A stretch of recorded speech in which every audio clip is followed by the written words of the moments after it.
Hey dear student, so welcome to PCMB Gyan. तो यहाँ पर हमने लास्ट बात की थी आपकी मेटल एसिड और बेस से कैसे रिएक्ट करते हैं। तो वहाँ ये बुक में कैसी एक्टिविटी दी हुई है, कैसा उसका डायग्रामेटिक होता है, ये मैं आपको आज सब बताऊंगी। ये डायग्राम्स इंपॉर्टेंट होते हैं। अगर आप कोई एक्टिविटी को डायग्राम के साथ अब समझाएं तो मार्क्स अच्छे मिलते हैं।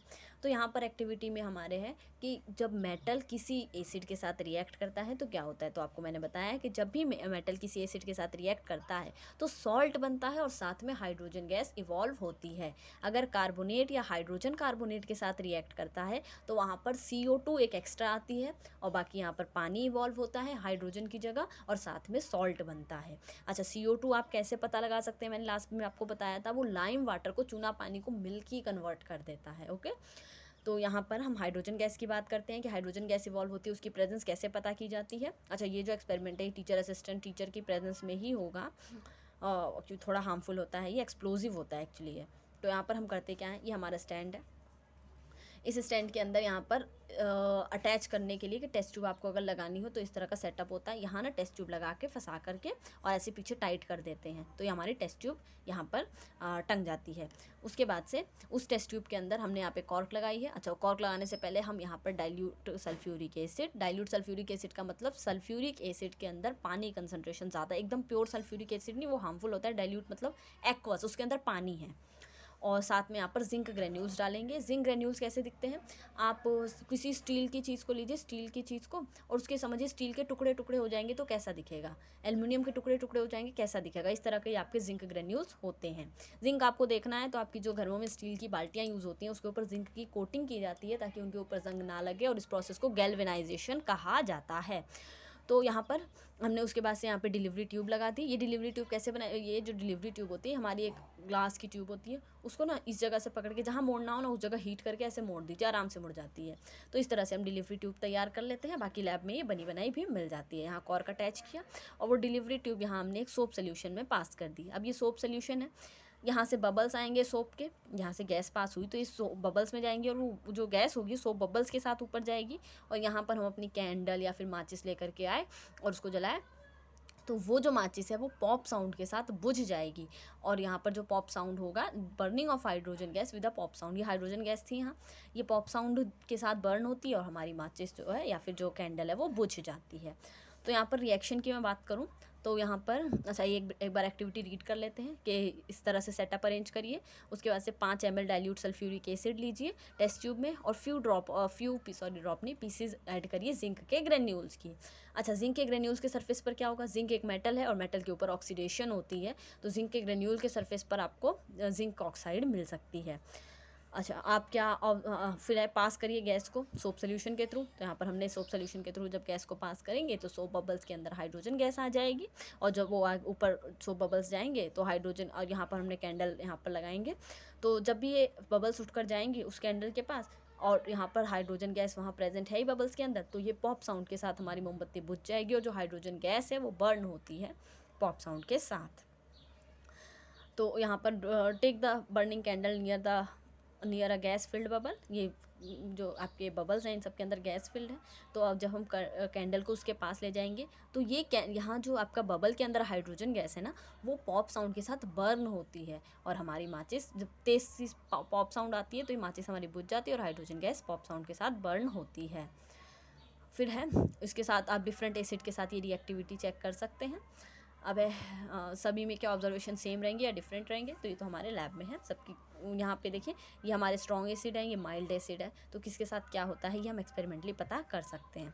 अच्छा, रिएक्शन देखें तो जिंक मेटल था, H2SO4 डाला था, जिंक मेटल सॉलिड लिया था, H2SO4 डाइल्यूट था। अब इनको अगर हम वापस मिलाएंगे, इन दोनों को आपस में डाला तो यहाँ सबसे पहले हाइड्रोजन गैस आपको लिबरेट करनी है और हाइड्रोजन गैस इवॉल्व हुई है तो यहाँ पर बचा कुछ हमारा सॉल्ट बनता है ZnSO4 का। अच्छा, ये रिएक्शन जिंक डिस्प्लेसमेंट रिएक्शन नहीं दिख रही है आपको, देखिए जिंक था यहाँ और H2SO4 यहाँ था। अब जिंक आ गया SO4 के साथ और हाइड्रोजन अलग हो गई तो इट इज़ डिस्प्लेसमेंट रिएक्शन, यहाँ पर डिस्प्लेसमेंट रिएक्शन होती है। और आपको ये याद रखना है, मस्ट है कि मेटल को एसिड से जोड़ेंगे तो साथ में हाइड्रोजन गैस इवॉल्व होगी यहाँ पर और सॉल्ट बनेगा। सॉल्ट सब केसेस में बनेगा। अगर यहीं हाइड्रोजन कार्बोनेट होता, मेटल का हाइड्रोजन कार्बोनेट होता या सिंपल कार्बोनेट होता तो सॉल्ट तो बनता ही बनता। कार्बोनेट है, कार्बोनेट में C है, कार्बन है, ऑक्सीजन है, तो वहाँ CO2 निकलती और साथ ही साथ यहाँ पर आपकी पानी बनता। हाइड्रोजन गैस कब बनती है, जब वो मेटल डायरेक्ट किसी एसिड से रिएक्ट करता है। ओके, ना अगला है आपका मेटल कार्बोनेट और मेटल हाइड्रोजन कार्बोनेट के साथ क्या रिएक्शन होगी। अच्छा, लास्ट वाली रिएक्शन में अगर आप उस टेस्ट ट्यूब में टेस्ट ट्यूब की रिएक्शन करके वो सोप वाला उससे पास नहीं करेंगे और टेस्ट ट्यूब के डायरेक्ट ऊपर ही आप कैंडल लेकर जाएंगे या माचिस जलाकर लेकर जाएंगे, तब वो पॉप साउंड के साथ बर्न होगी। पॉप साउंड के साथ आपकी हाइड्रोजन गैस बर्न होगी और कैंडल आपकी बुझ जाएगी। ओके, सो यहाँ पर हम बात करते हैं कि मेटल कार्बोनेट जो है या फिर मेटल हाइड्रोजन कार्बोनेट वो एसिड के साथ कैसे रिएक्ट करते हैं। तो सेम एपरेटस, यहाँ पर हमने स्टैंड ले लिया है। स्टैंड में यहाँ पर फिर से अपनी टेस्ट ट्यूब यहाँ पर लगा दी है और टेस्ट ट्यूब के अंदर क्या है, हमारी डाइल्यूट डाइल्यूट हाइड्रोक्लोरिक एसिड है, दैट इज HCl। अच्छा, उसके अंदर हमने यहाँ पर सोडियम कार्बोनेट लिया है, क्योंकि ये कार्बोनेट अभी मैंने बताया कि कार्बोनेट की रिएक्शन करा रहे हैं। आप सोडियम हाइड्रोजन कार्बोनेट भी ले सकते हैं, एसिड के केस में दोनों में सेम ही होता है, बस बैलेंसिंग का अंतर होता है। कॉर्क लगा दी यहाँ पर, और ये आपका थिस्टल फनल है। थिस्टल फनल आपका जो इस तरह से होता है, इसमें अगर आपको कुछ बाद में भी ऐड करना है ना, तो आप थिस्टल फनल के थ्रू चीज़ें डाल सकते हैं। तो इसकी गूगल करके फ़ोटो देख सकते हैं आप। और यहाँ पर कॉर्क के अंदर 2 छेद होते हैं। कॉर्क जो होती है ना, इसके अंदर आपके 2 छेद होते हैं, एक यहाँ पे एक यहाँ। तो कॉर्क के अंदर से एक छेद से हमने क्या पास कर दी, डिलीवरी ट्यूब। अच्छा, डिलीवरी ट्यूब पास कर, और दूसरे हमने टेस्ट ट्यूब में ली थी कैल्शियम हाइड्रोक्साइड, दैट इज़ आपका चूना पानी, मैंने आपको बताया था। इसके अंदर जब हम ये रिएक्शन होगी, CO2 गैस इवॉल्व होगी, जब हम इसके पास ले जाएंगे तो ये जो होता है मिल्की चेंज हो जाता है। तो इस रिएक्शन से हमें ये पता चलता है कि यहाँ CO2 इवॉल्व हुई है। एक्टिविटी रीड कर लेते हैं। 2 टेस्ट ट्यूब लीजिए, A और B नाम दीजिए उन्हें। एक टेस्ट ट्यूब ये A हो गई, ये टेस्ट ट्यूब B हो गई। A टेस्ट ट्यूब के अंदर आप 0.5 ग्राम सोडियम कार्बोनेट लीजिए या सोडियम हाइड्रोजन कार्बोनेट लीजिए, दोनों में रिएक्शन सेम रहती है in case of acid. And about 0.5 gram of sodium hydrogen carbonate in test tube B। Test tube A के अंदर, टेस्ट ट्यूब B के अंदर कार्बोनेट लीजिए, दूसरे के अंदर हाइड्रोजन कार्बोनेट लीजिए। 2 ml डाइल्यूट HCl ऐड करिए दोनों टेस्ट ट्यूब में। आप क्या ऑब्जर्व करेंगे, अच्छा CO2 जो होती है ना, ब्रिस्क एफर्वेसेंस देती है, बहुत तेज़ी से झाग आता है यहाँ पर। तो ये जो CO2 इवॉल्व होती है, आप कोका कोला खोलते हैं तो बहुत एकदम एफर्वेसेंस झाग सा आता है ऊपर, दैट इज़ CO2। तो यहाँ पर भी आपका ब्रिस्क एफर्वेसेंस से भी हम पता करते हैं कि CO2 यहाँ प्रेजेंट है कि नहीं प्रेजेंट है। और अगर कंफर्मेटरी टेस्ट करना है, मतलब हो सकता है कोई और गैस का यहाँ पर इवॉल्व हुई हो, तो आपका हम ये चेक करते हैं कि कैल्शियम हाइड्रोक्साइड को क्या चेंज करती है। तो ये आपको कैल्शियम हाइड्रोक्साइड को वाइट कर देती है, मिल्की चेंज कर देती है। तो ये आपका CO2 का टेस्ट हो गया। सो होप सो आपको ये दोनों चीज़ें समझ में आ गई हों। सो आगे जाने से पहले ज़रा क्वेश्चन देख लें कि हम सॉल्व कर पा रहे हैं या नहीं। तो क्वेश्चन है कि हमें कर्ड या फिर सोर सब्सटेंसेस को ब्रास में या कॉपर वेसल में क्यों नहीं स्टोर करना चाहिए। आपको अगर आंसर पता है तो कमेंट करके बताइएगा। सोचिए क्यों नहीं हमें अचार और दही को आपके ब्रास के या फिर कॉपर के वेसल में स्टोर नहीं करना चाहिए। सोच लिया? तो ऐसा इसलिए है कि आपका जो कर्ड है या जो सोर है, कर्ड के अंदर आप डालते हैं सिरका, दैट इज़ एसिटिक एसिड, और कर्ड के अंदर होता है लैक्टिक एसिड। दोनों एसिड हैं। अच्छा, ब्रास और कॉपर मेटल हैं, तो यहाँ पर इन दोनों में रिएक्शन हो जाएगी, हमारा अचार या दही खराब हो जाएंगे, उसका सॉल्ट बन जाएगा यहाँ पर एसिटिक एसिड का या फिर आपके लैक्टिक एसिड का, तो ये खराब हो जाएंगे। इसलिए कभी भी खट्टी चीज़ों को ब्रास में यानी पीतल के बर्तन में और कॉपर में स्टोर नहीं करना चाहिए। देखिए, साइंस हमारे घर में भी है। अगला है, कौन सी गैस लिबरेट होती है जब एसिड रिएक्ट करता है मेटल के साथ। तो अभी आपको बताया हाइड्रोजन गैस लिबरेट होती है। एग्जाम्पल के साथ बताइए, तो एग्जाम्पल जिंक वाला ही ले लीजिएगा या कोई और सा भी ले सकते हैं। HCl के साथ जिंक का ले लीजिएगा। और आप कैसे इस गैस की प्रेजेंस टेस्ट कर सकते हैं, माचिस जला कर लाइए उसके मुँह पर ऐसे और वो बुझ जाएगी। नेक्स्ट है, मेटल कंपाउंड A है, वो रिएक्ट कर रहा है डाइल्यूट हाइड्रोक्लोरिक एसिड के साथ और एफरविसेंस आ रही है, दैट इज एफरविसेंस, बहुत तेज झाग CO2 का आता है। पता चल गया हमें ये CO2 है। और CO2 अभी तक किस रिएक्शन में आई है, मेटल कार्बोनेट के साथ या फिर मेटल हाइड्रोजन कार्बोनेट के साथ। तो ये जो गैस इवॉल्व हुई है, ये बर्निंग, जलती मोमबत्ती को बुझा देती है। तो आप तो जानते ही हैं CO2 आग बुझाती है, फायर एक्सटिंग्विशर में CO2 ही तो यूज़ होती है। तो एक बैलेंस केमिकल इक्वेशन लिख दीजिएगा। और यहाँ पर बताइए कि right a balance chemical equation for the reaction if one of the compound is calcium chloride. Calcium chloride salt बनता है ना यहाँ पर, तो वो उन्हें कैल्शियम क्लोराइड से हमें बता दिया है कि यहाँ पर हमें मेटल कैल्शियम लेना है और साथ में यहाँ पर रिएक्शन के हम HCl लेंगे, तभी तो क्लोराइड आएगा साथ में। तो इस रिएक्शन को आप कर सकते हैं। और मेटल कैल्शियम नहीं, जो आपकी मेटल कार्बोनेट है दैट इज़ कैल्शियम कार्बोनेट, ये मतलब है।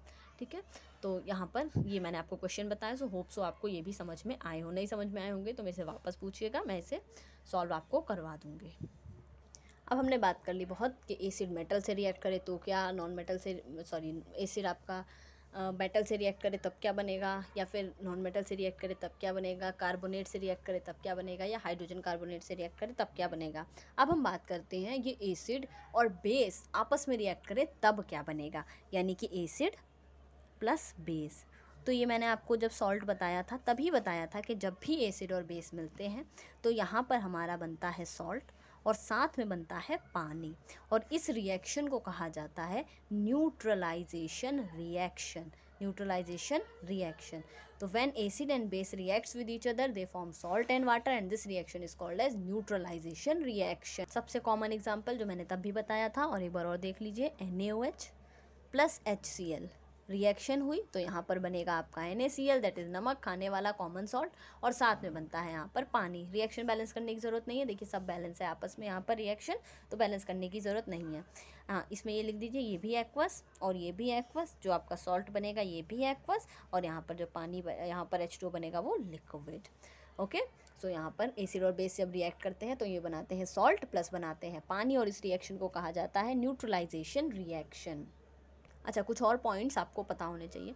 अगर एसिड स्ट्रॉन्ग होता है, ओके, अगर स्ट्रॉन्ग एसिड होता है, स्ट्रॉन्ग एसिड, ये S फॉर स्ट्रॉन्ग है, ओके, स्ट्रॉन्ग एसिड, और यहाँ पर बेस जो है वीक है, वीक बेस, तो आप देखिए ये स्ट्रॉन्ग है ये वीक है, तो चलेगी किसकी, आपकी स्ट्रॉन्ग वाले की। तो जो आपका सॉल्ट बनता है ना ये एसिडिक सॉल्ट होता है, एसिडिक सॉल्ट। यहाँ देखिए दोनों ही स्ट्रॉन्ग थे तो न्यूट्रल बना, पर यहाँ पर हमने एसिड स्ट्रॉन्ग लिया बेस वीक लिया तो एसिडिक सॉल्ट बनेगा। पानी सब में बनेगा, पानी आपका सब में बनेगा।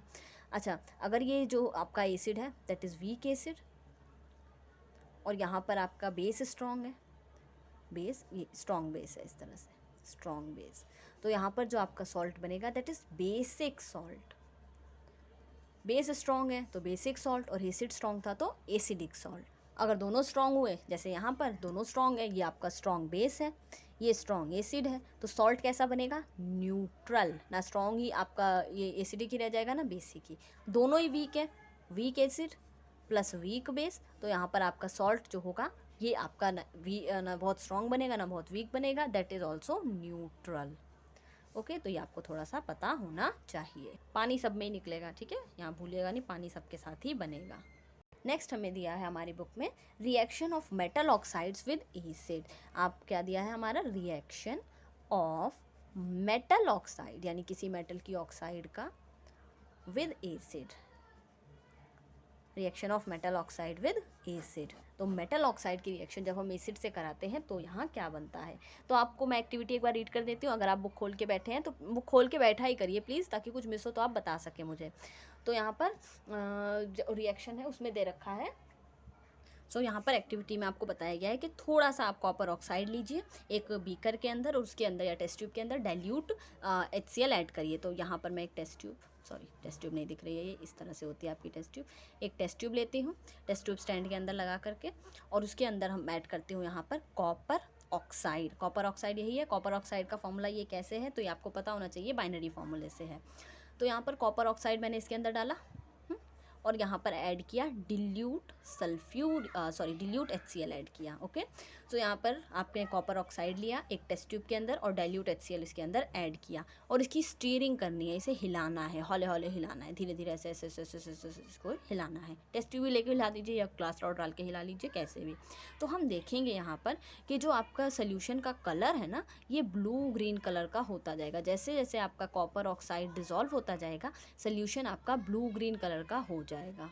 अब ये सोल्यूशन ब्लू ग्रीन कलर का क्यों हुआ है, क्योंकि यहाँ पर बनी है हमारी कॉपर की क्लोराइड। कॉपर क्लोराइड का जो कलर होता है सेम यहाँ पर ये आ रहा है। तो हमने रिएक्शन लिख कर देखी, क्या लिया था हमने, कॉपर की ऑक्साइड ली थी, प्लस यहाँ पर हमने HCl लिया था आपका हाइड्रोक्लोरिक एसिड, और यहाँ पर अच्छा HCl अगर लिक्विड में है तो हाइड्रोक्लोरिक एसिड, और अगर गैस में होता है तो हाइड्रोजन क्लोराइड गैस भी बोलते हैं इसको। Okay, hydrogen chloride gas. हम लोग लैब में एक्सपेरिमेंट करते हैं तो कभी कभी ये हाइड्रोजन क्लोराइड गैस बनती थी, तो ये आँखों में जाती थी ना, तो आँखों में तो पानी होता ही है, हाइड्रोजन क्लोराइड गैस जब आँखों में जाती थी तो बहुत मिर्ची लगती थी यहाँ पर आँखों में।